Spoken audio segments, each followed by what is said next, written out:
Dito po sa mundo ng cryptocurrency, isa po sa pinakamainit na debate ay kung si Bitcoin ba ay tunay na digital gold o isa lamang mapanganib na sugal. Ayon po kay Ginoong Peter Schiff, isang kilalang ekonomista at tagapagtaguyod po ng ginto or gold, si Bitcoin daw ay hindi maituturing na isang ligtas na kanlungan or storage ng ating yaman. Sa halip ay tinawag niya itong isang pabago-bagong asset na pinapagana ng espekulasyon. Ayan. Pero bakit ganito ang kanyang pananaw? At may katotohanan ba ang kanyang mga sinabi rito? Kaya yan po ang siyang ating pag-uusapan sa video na ito. Pero bago po tayo magpatuloy, ay pakibasa na lamang po ang disclaimer dito sa ibaba ng ating screen. Ayan. Ano nga ba ang digital gold at bakit ito ikinu-compare dito kay Bitcoin? Ayan. Bakit kinukumpara ang Bitcoin sa gold?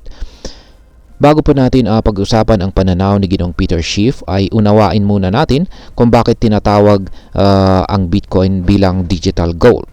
Ang ginto po kasi ay itinuturing na isang store of value o taguan ng halaga sa loob ng libo-libong taon.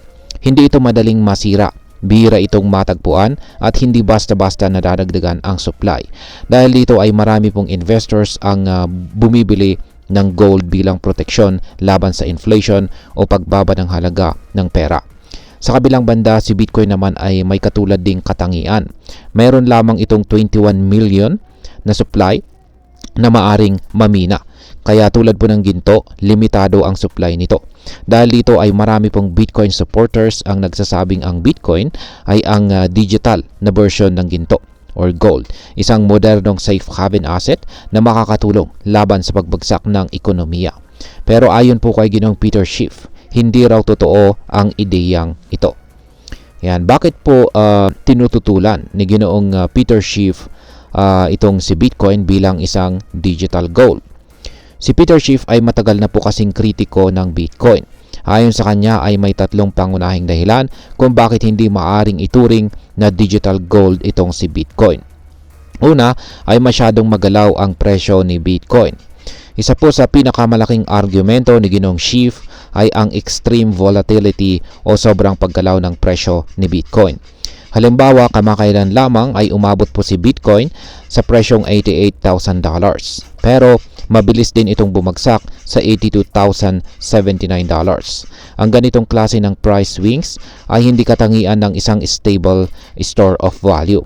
Sa kabilang banda, ang presyo po ng gold ay nananatiling mas matatag sa loob ng maraming taon. Kahit may kaunting pagbabago, hindi ito bumabagsak o umaakyat ng kasing laki ni Bitcoin sa loob lamang ng ilang araw. Pangalawa ay wala po itong pisikal na halaga. Ang gold ay may pisikal na anyo. Nagagamit ito sa alahas, electronics at iba pang industriya.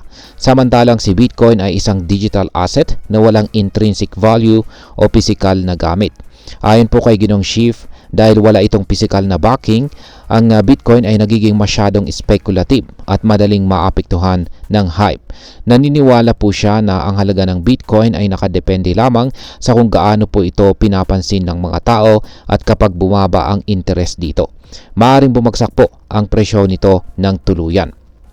Pangatlo ay apektado po ito ng regulasyon ng gobyerno. Yan, ang isa pang punto ni Ginoong Schiff ay ang epekto ng regulasyon sa cryptocurrency market. Dahil ang Bitcoin ay decentralized, maraming bansa ang nagtatangkang i-regulate ito.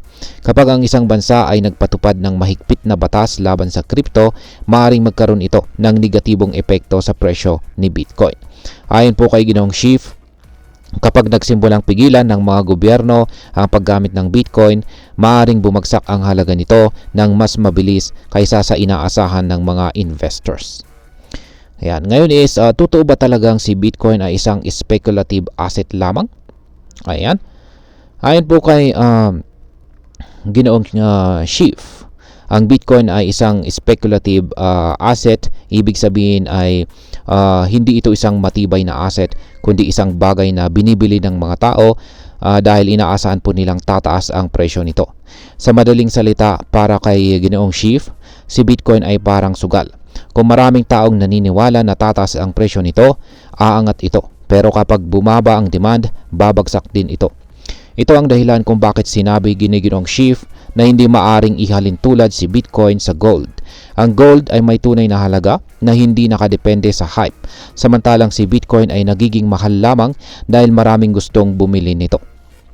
Ngayon is ano po ang nangyayari sa kasalukuyang kalagayan ng Bitcoin market? Sa kasalukuyan ay patuloy po na nagbabago ang presyo ni Bitcoin. Kahit na umabot ito sa all-time high na $88,000, mabilis din itong bumaba na nagpapakita ng matinding volatility. Sa pananaw po ni Ginoong Schiff, patunay ito na si Bitcoin ay hindi pa rin isang stable asset. Sa halip para sa kanya, ito ay isang speculative bubble na maaring pumutok anumang oras. Pero hindi lahat ng eksperto ay sang-ayon sa kanya. Maraming crypto analyst ang nagsasabi na kahit volatile ang Bitcoin ngayon, maaring maging mas stable ito sa hinaharap habang mas maraming institution ang nag-a-adapt dito. Yan, bilang isang Pinoy crypto trader or investor, mahalaga pong maunawaan natin ang parehong panig ng argumento. Kung ikaw po ay naniniwala kay Ginoong Peter Schiff, maaring mas piliin mong mag-invest sa mas stable na assets tulad po ng gold o real estate. Kung naniniwala ka naman sa Bitcoin bilang isang digital gold, maaring tingnan mo ang volatility nito bilang isang oportunidad para kumita sa long term. Ano man ang piliin mo, tandaan ang crypto trading ay may mataas na risk. Lagi pong mag-research at huwag maglagay ng perang hindi mo kayang mawala. At ayan, ang masasabi ko po rito ay si Bitcoin ay nananatiling isang controversial na asset. Para kay Ginoong Peter Schiff, ito ay isang mapanganib na investment na hindi maihahambing sa gold. Pero para sa maraming crypto supporters, ito naman po ang hinaharap ng pera at isang matatag na store of value. Ang totoo, walang nakakaalam kung ano ang mangyayari sa hinaharap ni Bitcoin. Maaring tama po si Ginoong Schiff at bumagsak ito, o maaring magkamali siya at tuluyang maging digital gold itong si Bitcoin. At ayan, hanggang dito na lamang po tayo sa video na ito mga ka-crypto. Marami pong salamat sa panonood. Ingat po tayo lagi at God bless po sa ating lahat.